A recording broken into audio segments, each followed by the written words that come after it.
MakerBay proudly presents Mr. Careless and Mr. Do It Right.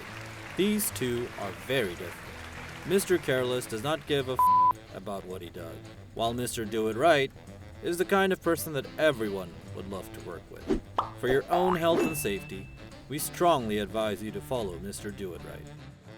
Bro, this magazine is sick! Shoot, I almost forgot. Gotta call Nick for lunch later. Hi there. First things first. When you enter MakerBay, turn on the lights and the ventilation system.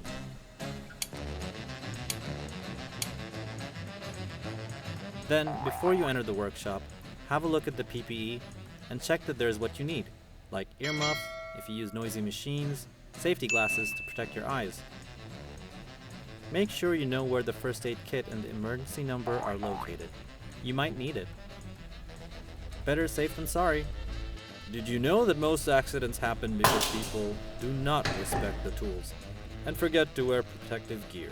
Even when you are using something as simple as a saw, remember to wear PPE. Bro, live a little, man.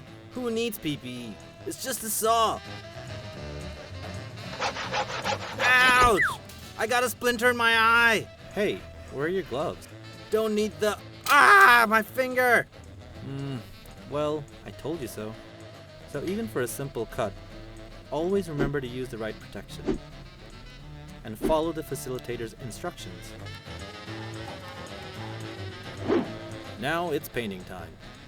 But remember, these aren't watercolor paints that you find in art class.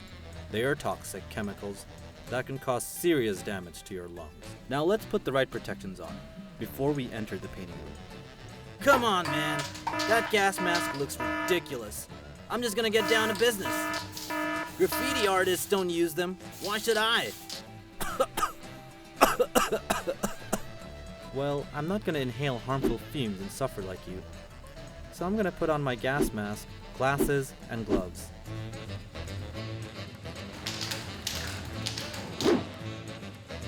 Remember to turn on the ventilation fan before you start spraying. Keep calm and move on like a boss. This looks pretty good to me. Whoa, I gotta share this tune with Nick later. Ah! My finger! You cut yourself again? It's super important to read the safety sheets before you use any machine, and make sure you know what materials you can and cannot use. Last but not least, use PPE, like a dust-proof face mask, safety goggles, and earmuffs. Remember to tie your hair up and don't wear any loose clothing when you're in the workshop.